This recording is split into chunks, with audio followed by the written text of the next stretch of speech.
Salut tout le monde, c'est Jackpot du Lac. Alors aujourd'hui, on va faire une tarte aux pommes entièrement maison avec de la pâte brisée aux noisettes, de la compote de pommes.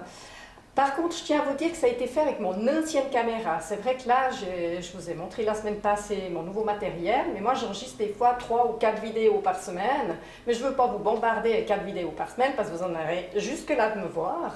Donc je les poste un petit peu à mesure. Une fois par semaine, je trouve que c'est déjà pas mal. Donc, vous verrez, le son, les moments n'est pas top, mais enfin, la recette est super. Alors, on y va. Pour cette pâte sablée aux noisettes, il nous faut 75 g de farine, 50 g de beurre qu'on a coupé en petits morceaux, 25 g de sucre et une pincée de sel. Il nous faut aussi une cuillère et demie à soupe de lait. Et puis, on devra peut-être en mettre un peu plus parce qu'on va la faire au robot. On va essayer de voir ce que ça donne. Alors, dans notre robot, on va mettre cette farine. On met les noisettes. Le sucre, la pincée de sel et le beurre. Puis on y va déjà avec ça. Puis quand c'est bien comme ça, on poudre, on ajoute le lait petit à petit. Ça va être pratique, mon affaire. Pas mal, hein, la boule. On va la filmer et 2 heures au frigo. Pour la compote de pommes, il nous faut, j'ai pris 3 pommes. On va les peser pour savoir combien on va mettre d'eau, pardon. Il faut du sucre et puis un peu de cannelle. Alors comme j'ai dit, on va d'abord peser les pommes. Couper en petits dés les pommes. 305, on va dire 300, donc on va mettre la moitié d'eau. 150 millilitres d'eau. Le sucre, après, c'est à volonté, puis ça dépend si on a des pommes douces ou pas douces. Hein. Et puis, on va mettre cuire ça. La cannelle, on la rajoute à la fin. Voilà, ça fait un quart d'heure.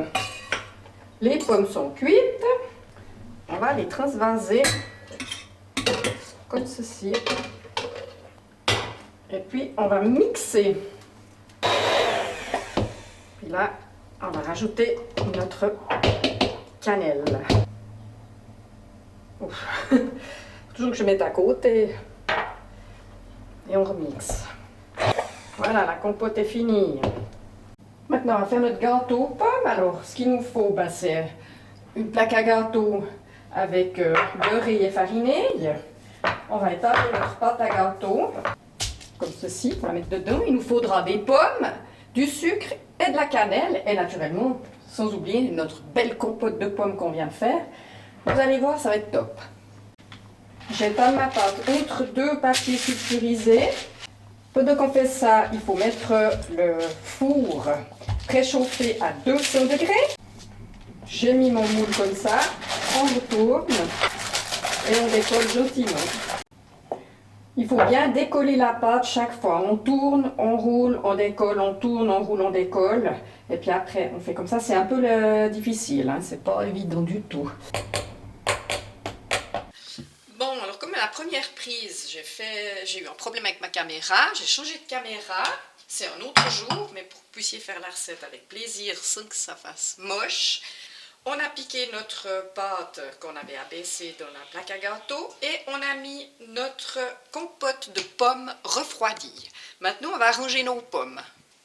Quand elles sont bien arrangées, on met un peu de sucre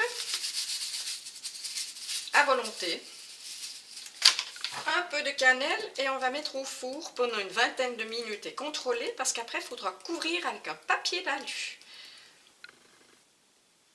Ça fait 20 minutes que le gâteau est au four. On prend une feuille de papier d'alu et on couvre. Et on vérifie dans un quart d'heure. On vérifie, les pommes sont cuites, donc le gâteau est terminé. J'espère que cette vidéo vous aura plu. Nous, on s'est super bien régalé. Merci de vous abonner, de me mettre un pouce levé. Et puis, mettez un petit peu de crème comme ça, c'est super bon, vous verrez. Et puis, à la prochaine pour une nouvelle vidéo. Bye bye!